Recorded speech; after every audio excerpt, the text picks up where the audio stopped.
এই মুড়ি আবার থাপনা মাইরে দেন। এই বাবা মারে, বাবা আমার খুব কান্দে। হাই কান্দুন গুড। এবার টাঙ্গাইলের জনপ্রিয় কৌতুক অভিনেতা ভাদাইমার অন্যতম সহকর্মী রবি চেঙ্গু আর নেই। ইন্না লিল্লাহি ও ইন্না ইলাইহি রাজিউন। তো কি কারণে রবি চেঙ্গু এই বিষয়টি জানানো হবে। এছাড়াও অন্যদিকে ঋতু হোসাইন এবং ইয়ালিকে নিয়ে চলছে নানা ধরনের কন্ট্রোভার্সি এবং প্র্যাঙ্কিং এন্টারটেইনমেন্ট চ্যানেলের সাকিব সিদ্দিক ফাইনালি বিয়ে করে ফেলেছেন, আর যেটা সাকিব সিদ্দিক আমাদেরকে জানিয়েছেন। তো আজকের এই ছোট্ট ভিডিওতে এই নিয়ে বিস্তারিত আলোচনা করা হবে, তাই সম্পূর্ণ ভিডিওটি দেখতে থাকুন এবং যারা যারা এখন আমাদের চ্যানেলকে সাবস্ক্রাইব করেনি তারা এখন চ্যানেলকে সাবস্ক্রাইব করে দিন। তো চলুন গাইস, তারা বেশি কথা না বাড়িয়ে মূল ভিডিওতে যাওয়া যাক। শুরুতে আমরা জেনে আসি টাঙ্গাইলের জনপ্রিয় কৌতুক অভিনেতা রবি চেঙ্গুর সম্পর্কে। একসময় ছেলেবেলা বিভিন্ন টঙের দোকান থেকে শুরু করে সব জায়গায় ভাদাইমার কৌতুক দেখতে পেতাম, যিনি কিনা একসময় গোটা দেশের মানুষকে হাসাতেন। কিন্তু আজ সে মানুষটি নেই। নতুন করে নতুন কোনো ভিডিওতে আর দেখা যাবে না রবি চেঙ্গুকে।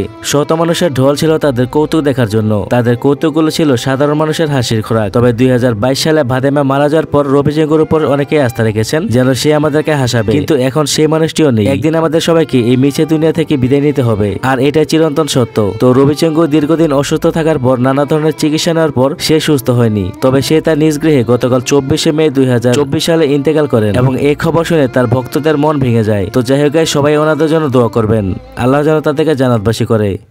তো যাই হোক, এবার কথা বলা যাক প্র্যাঙ্কিং টিমের সাকিব সিদ্দিকের বিয়ে নিয়ে। আসলে কি সে বিয়ে করেছেন নাকি এবারও তিনি নাটক করছেন? তো তার আগে ছোট্ট একটি বিজ্ঞাপনের পর ফিরছি।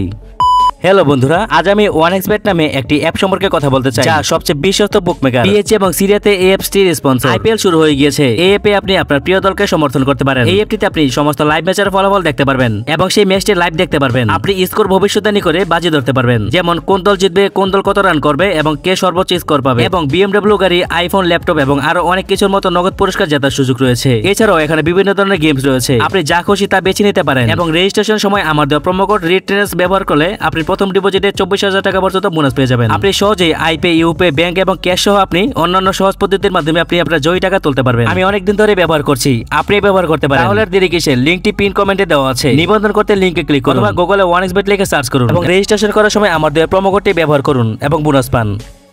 সাকিব সিদ্দিক তার অফিসিয়াল ফেসবুক পেজে পোস্ট করেন, আলহামদুলিল্লাহ ডান, সবাই আমাদের জন্য দোয়া করবেন। তো গাইস, আমরা সবাই দোয়া করি সাকিব সিদ্দিক দুদিন পর পর যেন এরকম নতুন নতুন টুইস্ট দেয় আমাদেরকে। গাইস, এক্স্যাক্টলি এটি তাদের শুটের ফাঁকে তোলা একটা ছবি, যেটা সে ফান করে পোস্ট করছে। তার মধ্যে অনেকেই বলছেন আরোহী মিমকে বিয়ে করেছেন। না গাইস, আরোহী মিমকে আসলে যদি বিয়ে করে তাহলে কিন্তু সোশ্যাল প্ল্যাটফর্মগুলো এখন ট্রেন্ডিং এ থাকতো। এই বিষয়টা আপনাদের ভাবতে হবে। তো অন্যদিকে বিনা স্বার্থে বিনা কারণে তাদের নিয়ে ট্রোল করছে মানুষ। ইয়ালি এবং ঋতু হোসেনের মাঝে রিলেশন নিয়ে সবাই জিনিসটা এমন এক পর্যায়ে নিয়ে গিয়েছে যার কারণে ইয়ালি এই বিষয়ে মুখ খুলেছেন, কারণ এই বিষয়টি এখন ক্লিয়ার না করলে পরবর্তীতে এটি খুব বাজে একটি সিচুয়েশনে দাঁড়াবে। তবে অন্যদিকে ইয়ালি কিন্তু অলরেডি রিলেশনে আছেন, আর সেটা হচ্ছে নাদু, যা তার পোস্টে দেখতে পাই আমরা। তো ইয়ালি ঋতু হোসেনকে ডেডিকেট করে কি বলেন চলুন দেখে আসি। ইয়ালি বলেন, আসসালামু আলাইকুম সবাইকে, অনেকদিন হয়ে গেছে অন্যরকম হয়ে যেতেছি, ভিডিও শর্ট সিল করবো বলে আর করি না, আর আগের মতো সুন্দর পিকও তুলি না। তার কারণে অনেকে আমাকে আনফলো করে দিতেছে, এটাই স্বাভাবিক। বাট আমি চাই আমাকে আরো আনফলো করে দেন। যারা একটা নাম আছে ঋতু নিয়ে পড়ে আছে বা তাদের ফ্যান যারা আছে, তারা ওনাদের কারণে আমি ভিডিও পোস্ট করা ছেড়ে দিচ্ছি। আসলে আমাদের মধ্যে কিছু নাই। সো আমি চাই ওনাদের দ্বারা যারা আমাকে চিনেন তারা আমাকে দয়া করে আনফলো করে দেন, আর এরকম ভালোবাসার ফলোয়ার্স আমার লাগবে না। তো গাইস, এই ছিল মূল ঘটনা। তো আশা করি আজ থেকে তাদের দুজনের সম্পর্কে নিয়ে আর কেউ কন্ট্রোভার্সি না করি। তো গাইস, আজকের মতো এখানে শেষ করছি। কথা হবে পরবর্তী নতুন আপডেট খবরে। সে পর্যন্ত সবাই ভালো থাকবেন, সুস্থ থাকবেন এই প্রত্যাশা করি। আল্লাহ হাফেজ।